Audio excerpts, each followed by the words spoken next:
Hey, what's up? Last Layer King here. 2020 is finally over. What a year it has been. So at the start of the year, I uploaded a video called Plans and Goals for 2020, which was basically my intro video. So what I'm going to do is compare what I thought would happen at the start of the year to what actually happened. So the biggest change that's going to happen is I'm going to actually start living up to my channel name. And what that means is going hardcore at One Class Layer. So that is something I absolutely did. I definitely spent the entire year focusing very much on One Class Layer. I was consistently practicing it. Even and during the summer when I wasn't uploading that much, the one thing I made sure to do was continue learning and practicing One Class Layer algs. So I'm pretty proud of having done that so consistently throughout the year. In 2017, I learned full ZBLL and full ELLCP, which is about 600 algs. So I could probably try to learn 600 or 700 One Class Layer algs this year. So I ended up learning well over 600 One Class Layer algorithms this year. For more detail on that, you can go to my One Class Layer progress update video, where I go over specifically what cases I learned. But I definitely did meet my goal of learning 600 to 700 One Class Layer algs. Well, back in 2018, I actually generated nearly 1,000 One Class Layer algs just using programs like Cube Explorer. Also, I plan on publicly making available some algorithm sheets so that y'all can have a look at the One Class Layer algorithms I've been learning. And I also might make some alg sheets for the blind algs that I use as well. So I did manage to do that. It was very late in the year that I actually uploaded that sheet, but also I'd found Jack Love's One Class Layer PDF, which has full One Class Layer in it, and also made that one available to you. For the blind algs, that's still a work in progress. That will definitely be updated very soon. Possibly later in 2019, I may make a website of One Class Layer algs. So that did not happen in 2020, unfortunately, and it probably won't happen in 2021, but we'll see. Let's talk about upcoming competitions. I've got two competitions that I'm currently registered for, PBQ Frisco, which is mainly a blindfolded comp, and then I also have Frisco Liberty Cubing. So I managed to name off, in that intro video, every competition I went to in 2020. That's actually kind of sad. So I did manage to get some really good results at PBQ and Frisco Liberty Cubing. At PBQ, I got an official 3-blind mean, and then I also got a PR 4-blind single of 4 minutes and 4 seconds, along with a multi-blind PR of 20 of 20. And at Frisco Liberty Cubing, I got some really good results in 3x3 and one-handed. I got a 9.12 official 3x3 solve, which is my current PR, and then I got a sub-18 one-handed average of 17.91 seconds. And then I did get a 3-blind single of 30.04, which got me first in 3-blind at Frisco Liberty Cubing. However, the unfortunate thing is that I kind of didn't even get a sub-30 3-blind single at any competition in 2020. And another cool thing, I managed to get an overall PB in every competition I went to. At PBQ, that was my 15-minute and 27-second 5-blind solve, and then at Frisco Liberty Cubing, that was my 4x4 single. I am planning on going to the North American Championship in June. Well, the North American Championship didn't happen because of COVID. And then based on what I'm hearing, Southern Championship is going to happen. Nope, it's not going to happen. It didn't happen. So, if that happens, then I will have the task of defending my title as multi-blind Southern Champion.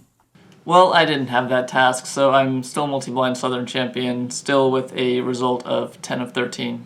But let's talk about multi-blind. So, the way I've been practicing multi-blind, I've basically been doing a ton of big attempts. That has not been working. I need to figure out another strategy. This is essentially what I've done in 2020.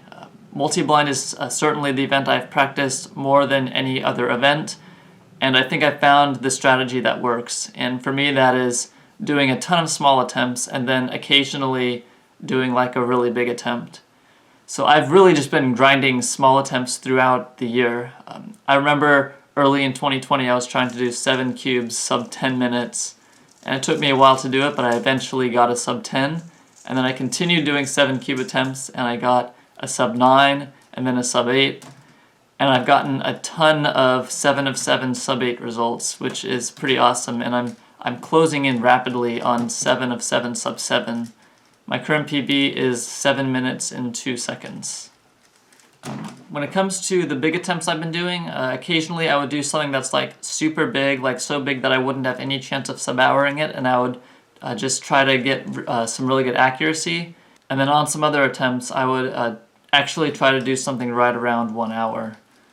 But I would only do those very occasionally, and I was able to find the right balance between doing small attempts and large attempts where I don't lose interest in multi-blind. So starting around like May or so, I really just got into multi-blind, and then I've been consistently practicing multi-blind throughout the entire rest of the year.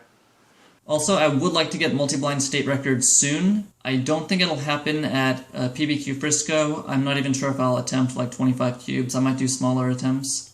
But I would like to get the state record in the near future. That's 23 points. Yep, so I ended up not even attempting state record at PBQ Frisco. My biggest attempt was that 20 of 20 attempt, but I'm really happy with that result.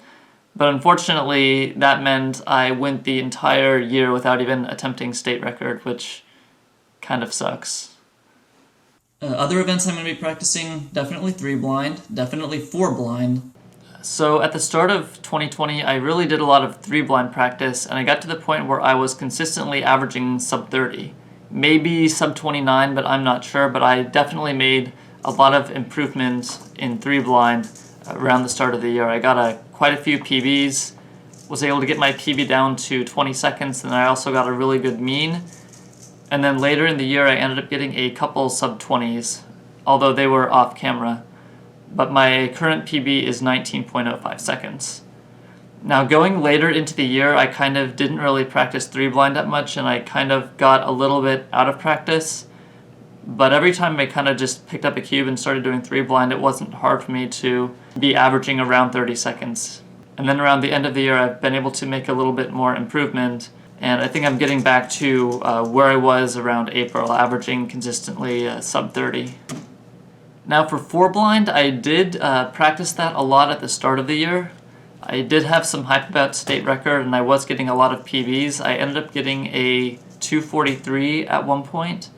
But then later in the year, I kind of lost interest in 4 blind because I was DNFing a lot, and then I was just so focused on multi-blind that I didn't really go back to 4 blind. And I would like to get state record single in 4 blind. That's currently 2 minutes 19 seconds. So that really seems out of reach right now. Around April or so, when I got my 243, it seemed very possible to get a 219 if I just had like really good memo and a really solid execution. But at this point, I think I'm so out of practice in big blind that it's really far away again. And because I'm going to be spending so much time on one look glass layer, I'm going to be also doing a lot of 3x3 solves. That was probably true for about the first 2 weeks of 2020. And then after that, I kind of stopped doing 3x3 for a while, other than my one look glass layer practice. So I hope to see some improvement in my 3x3 in 2020, and I would like to get an official sub 10 average. So that didn't happen. It didn't come close to happening. In fact, I don't think I got a sub 12 average. And I don't even have an unofficial sub 10 average. My PB is the 10.38 that I got back in June.